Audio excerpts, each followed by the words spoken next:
Welcome back, everybody. Welcome back to the canyon. And a Merry Christmas and a Happy Chrysler and a Merry Crimus and all of that. You know what it is? It's Christmas Eve. It's Christmas Eve. It's relatively early in the morning. I am a slave to the laser. So while this fella keeps a chugging and a churning, I've got, we're under 20 left that I still need to cut out. 23 minutes, 54 seconds each. What I've been doing is getting a lot of stuff done. Like I finally got to the point where I could just get a hole saw out. I just drilled 2 holes in my back wall. We've got the S-Flex super quiet down here, pushing the wispy smoke that way, and hopefully this is my form of an exhaust hood, because ordinarily the smoke would build up in here and it'd be pretty great. And it's melted Chinese glue on melted Chinese plywood, so I didn't know how confident I was breathing it for, 6 hours a day. So as of late, and when I say of late, I basically mean 2023. Since the introduction of the SE shock with the tiny spring, I had SE shocks before I had DravTechs. So I have gone to the process of skinny springing. The Incision, the shocks from Vanquish are perfect for this because there's just a little groove and the spring sits on it perfectly. And why am I skinny springing everything? Well, what is happening, we have 2 fairly decent examples of it. We've got that gentleman and we've got Toothless. What is happening is we're getting to rigs that are so light that in the full-size springs, I basically don't have a spring soft enough. We can evidence it more on Toothless. I brought this guy without the body because people go so gaga over the body. Maybe we'll put it in the thumbnail, we'll see. So this is how he sits. You can see about the clearance. Where's my hand that was gifted? You can see about the distances. It's that right there, ladies and gentlemen. This gentleman right here, that is a DravTech Ultra Soft. 0.4 pounds per inch, and he doesn't even collapse it all the way. That's how light he is. These are DravTech mediums, which are 1.45 pounds. And the thing is, when you're looking at a full-size spring, 13 by 60, 13 by 16 threes, 13 by 70, whatever they might be, axial, Element, Traxxas, 2 pounds is about the middle ground. Element has some that are lighter. Traxxas gets down into that like 1.3 pound. Most of the stuff is too firm. So I have access to the internet. So what I could just be doing is ordering these DravTech cups. But these are not DravTech cups. These are cups that I make because I am too cheap and too lazy to order them from DravTech. Also, when they're just out of raw aluminum and they're on these shocks, it's very nice, is it not? And I figured it's the holiday. I'm trapped out here waiting on that laser. You're in the Fab Lab, whether you knew it or not. Where do I call these tiny little hats for tiny little men? Where do tiny little hats for tiny little men come from? Well, they come from aluminum rod. And I believe I had stated in another video I was using 1/2 inch. As it turns out, the McMaster tag is still down here on the bottom. This is the real deal relevant Holyfield. This is 12 millimeter. Ladies and gentlemen, metric 6061 aluminum rod. Not foreign to most anyone in the world, but here in America, it's 1/2 inch. We cut ourselves off a chunk about, that looks pretty good. I kind of use these lines. I don't know what the numbers are, but it's about right. This is, of course, a Delta 10-inch bandsaw, a very odd size. It uses a very weird blade length. I get something with a big metal cutting tooth. And it's a woodworking bandsaw, and it has been used to cut metal for, I don't know, forever? We're then going to use a selection of inappropriate tools and non-approved, non-machinist techniques in order to make tiny little hats for tiny little men. So if you have a machinist friend, and for the holidays, or whenever you might happen to be watching this, if you want to horrify them into a machinist's coma, call them in the room right now. We're going to do terrible, terrible things because I need to flush the ends off of this because I just cut it on a bandsaw. Now, how do you flush this off? There's a little tiny, you'll see it in a moment, there's a little tiny machine lathe over there that I use for cutting central machinery, 7-inch. I've been using it for, I don't know, ever. Got to be in the 16, 17 year range. It's been through a fire. It has seen better days. But if we're going to straighten up some aluminum, if we're going to take this end and we're going to smooth it down, we're going to take ourselves some cheap AR6 cutters. This is a spare. It's seen some stuff. We're going to clamp it in a pair of vice grips, just like this. And we're going to true this metal off.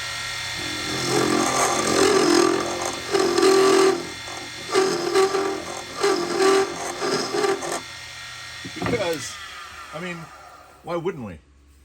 Luckily, for the machinists that are just absolutely horrified right now, you can't see all of the worst things.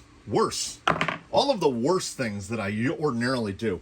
This is a woodworking lathe, a jet MIDI lathe. There's a big chrome knob right here. My fingers are on it. That chrome knob is about as shiny as you could imagine. Because I will orient my hands a little better. That chuck is fairly heavy, so if I want to slow it down, I just grab the knob with my hands and stop it. Never grab the spinny bits, everybody. We're not supposed to grab the spinny bits. So we've gone to the wood lathe, and we've... so shiny. We've faux sheened it. So now we've got this. And now we're going to introduce to it even less machinery. So we are going to introduce it to our quote-unquote machine lathe. It's got a 3-jaw chuck. That's how you know it's a machine lathe. We are going to chuck this bad boy in here. We're going to leave about that much. It's a very technical measurement. We're going to leave about that much sticking out. While the vice grips are fitted with an AR6C2, this is fitted with an AR5C6. I honestly don't remember what those numbers are about. One is for one thing and one is for another thing, and we're going to use them both for the same thing. We're going to get super technical. The depth that I cut the spring seat is already dialed. I've cut 2 sets of these over the past 2 days. You just saw them both. One is on Toothless and one is on the guy that we're still trying to find a name for. Here is the cutter. Here is the width of the carbide piece, and here is the width of the blade in its entirety. That's the depth that I cut to. And because we're lazy, because we don't want to spend extra time, we cut everything on the lathe at the same speed, same feed speed. Sometimes we'll get a little spicy, and we'll get a little relton, and we'll just wet it up a little bit, and then we hog it in, and we hog to the width of the cutter, and then we back it off. And there's how we've basically made the hat. We then grab machinist-only approved equipment, this file, and we take that burr edge off. Because when you hog that much aluminum off, it's going to leave a little burr on it. This one I do not stop with my hands. So we take that little burr edge off, and we basically have the hat. That's going to hold the spring cup. That's going to hold the spring.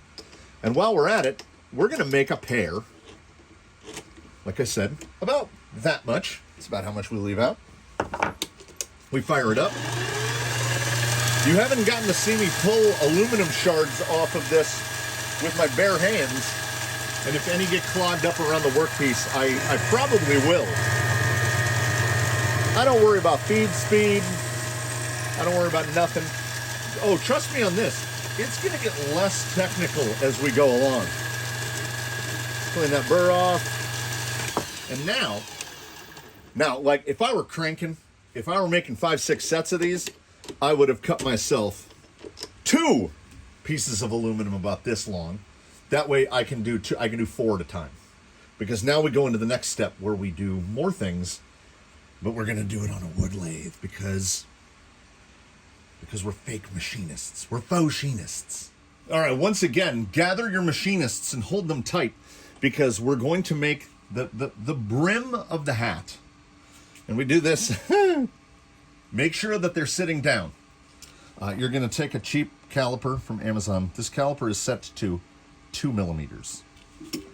We're going to fire this bad boy up, and we're going to use the hardened steel nature of it to make us a mark at 2 millimeters.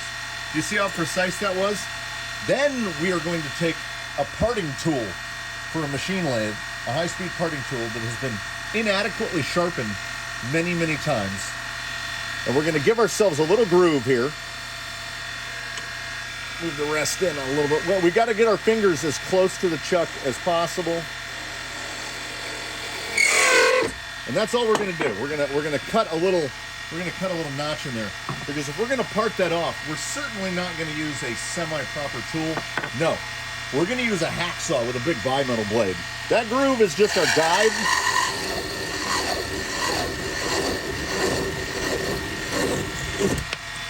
And then we've got a hat. Tiny little hat. A tiny little hat for a fancy tiny little man. And then you know what we do? You're correct. We're going to true the face of that off so that we're pre-prepped to do the second set. And then I'm going to make another little hat on the other side. So now we move on to the next phase, because we have most everything we need. We have trued the rod back off, so now that we can make 2 more hats out of it, which will complete our set of 4. We head that back over to the machine lathe. We have our 2 tiny little hats for fancy little men, and they are appreciably close. But first things first, I'm the realist.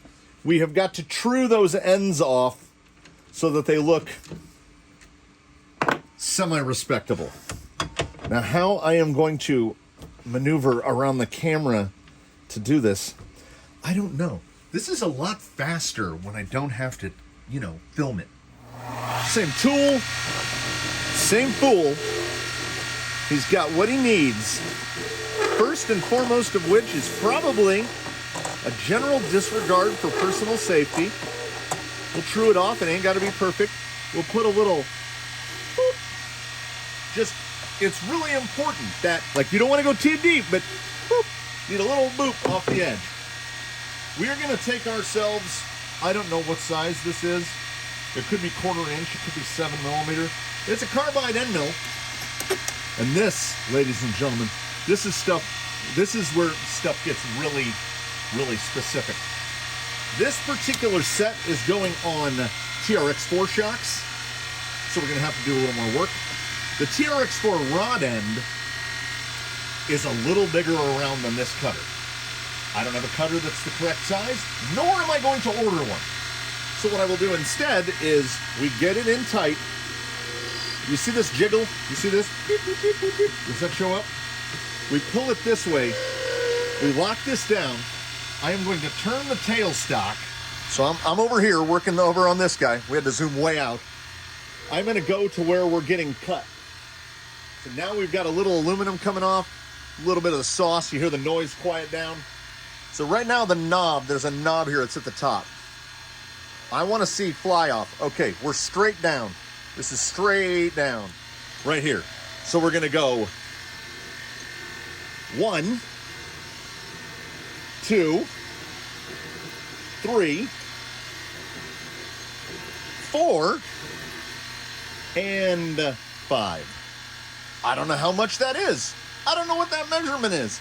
I don't know what the diameter is on any part of it. I just know that the depth, the height that I make it, and the depth that I mill it leaves the correct amount at the top. Do we tighten this down with a chuck? We do not. The other important tool to go along with our lack of concern for personal safety, this is a proper metric bit. This one I do know the dimension of. This is a 3.3. Get it in the middle. It will auto center, and it's going to punch through pretty fast. We're only drilling through about 2 to 2.5 millimeters of depth. I don't claim any sort of accuracy beyond that. We're making tiny little hats for tiny little men. We're not building rockets.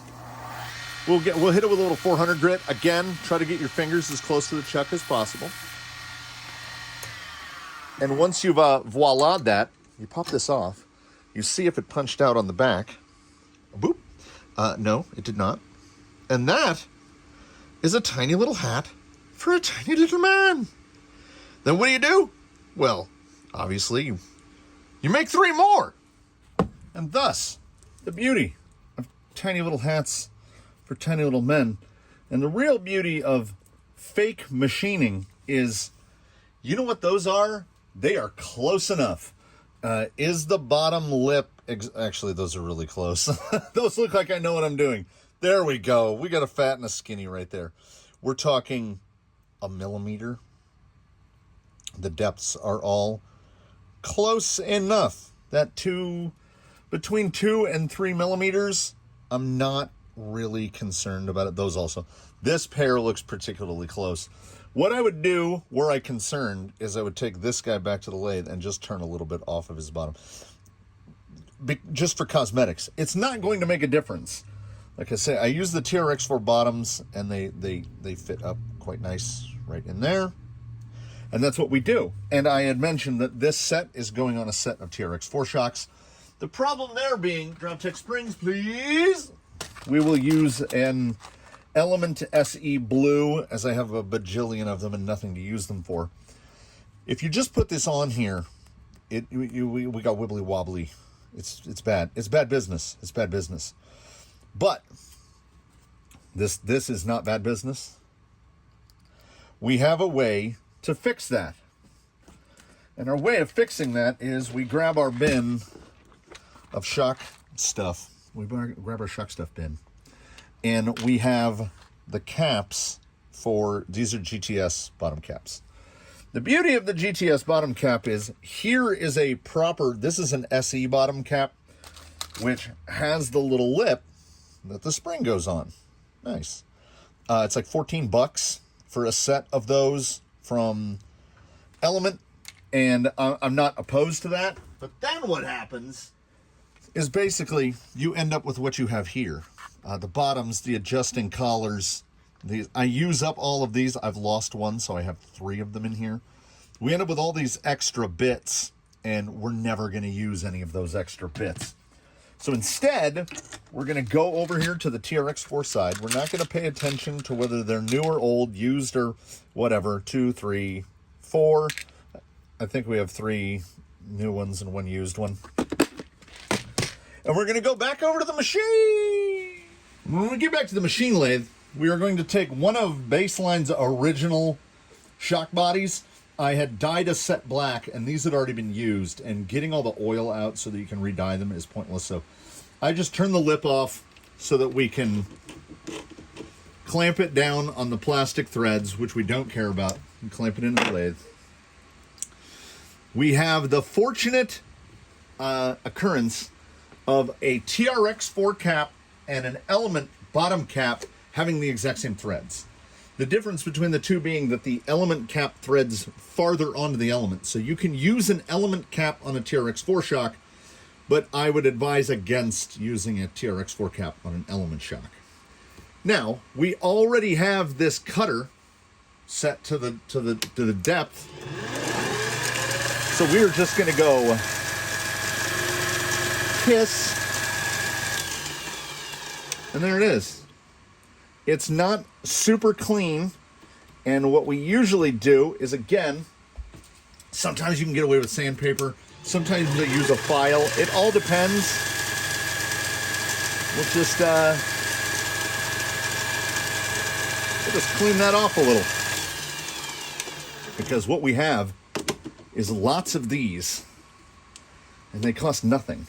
And you need so little of a land that you just put that little ledge on there, and there you go.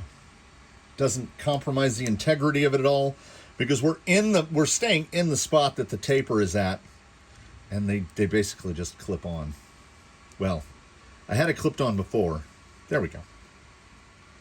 It's nice. I had, of course, forgotten that there's definitely a little bit of fiber reinforcement in this plastic, so you can literally just take your you can just take your thumbnail and flick that little burr off, and you can get most of them cleaned down to what I would classify as acceptable. You grab your GTS shock, which probably needs to be rebuilt. You pull his bottom cap off, throw it in the bin, take one of these fresh cut ones, thread it right on. We grab our shock plier. This is the only tool we need from here on out. I have got some Element SE greens. These are the softest. We'll throw these on here. Most likely, whatever these go on, that's probably going to be something that's close to fitting. This guy goes like that. We hold it tight with the shock plier. We thread our end on the bottom. And I can't decide which looks better. I love the hard ano look. We're not even going to go on put it on the duplicator or anything. We're just going to... That looks pretty close. I don't know which looks better. I don't know if it's the GTS. Well, that's actually not too bad. It's a little low on oil. I don't know if the GTS looks better or if the Incision looks better. Very, very similar in operation. It is far simpler to bleed these. You can get the Incision shocks exactly where you want them. Now, these hold oil a little bit better. I don't know what it is, but the rear two on him, this is toothless. These are freshly rebuilt. The rear two, the oil was down to here and almost black, very dark gray, almost black. The fronts looked great. GTS, you can run GTS for months and months and months. You take them apart and they look brand new because the hard ano is everywhere. It's inside and out. The whole thing is hard anode. Throw a little cap on here. And this is one of the ways time is killed in the shop while we slave to the laser. We make tiny hats for tiny little men. And the thing of it is, it's done more out of necessity than anything else because I am loath to buy new springs and they are getting more and more and more expensive. And you get a spring assortment, you get an SE assortment or a DravTech assortment, and we pretty much use all of them except we've got nobody on DravTech hards yet, and we've got nothing on SE blues, which are like 3.4. But hard body builds, man, we don't know. Maybe a future build will end up on these. Look at those babies. So this is not the first set of these that I've done. And yeah, if you're a normie, just order the DravTech cups, man. They're cheap. I think they're $6 a pair. So you spend $12. Now, I operate from obviously a different perspective, which is that I know what that costs. That was a 6-foot rod of 12 millimeter aluminum. I think it was $18. So 6, 12, 18, $3 a foot. Out of a 4-inch piece, I can get 2 sets of cups. So what you're seeing right here. So $3 a foot. So that means $1. For $1, I can make, this is $1 worth of aluminum.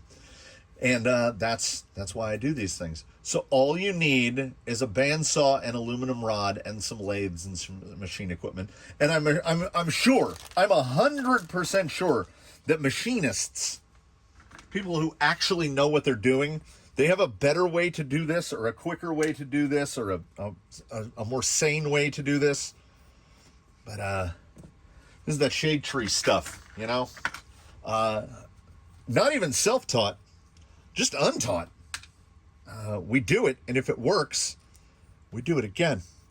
And if it doesn't work, we find a different way to do it. GTS, 90 millimeter. Looking for a home, we will find what rig these end up on in the near future. It is a beautiful... Oh, and in case anyone was wondering, yes, Avert your eyes, machinists and humans. Yeah, buddy. You know we barefoot up in here. Christmas Eve. We ain't wearing shoes. That's not how we do. I have 15 snow globes cut, and I was told that I need 25. 10 remaining times 23 minutes and 54 seconds each, plus time to remove them, setup time, etc. My vent system is working great. There is not a wisp of smoke in here. I hope that you are all having a fantastic holiday season. I hope that you're having a wonderful Christmas Eve, a fantastic Christmas. I might skip an upload tomorrow. We might get a short up. We'll see. I don't know what I'm getting for Crimus, for Merry Chrysler, for Happy Honda Days. A benevolent and wonderful Toyota-thon to all of you. Whoever you worship, whether you worship at the altar of commercialism or you're down with good old Jesus, whatever it may be, have a wonderful couple of days. Have a wonderful rest of the year. I will definitely see you before then. Thank you for dropping by the canyon on a day where I should be doing something else, but I'm laser slaving. So you know what? We might as well Fab Lab up a little bit. I had a good time. I hope you had a good time. I will see you in the next one. Happy holidays, everybody!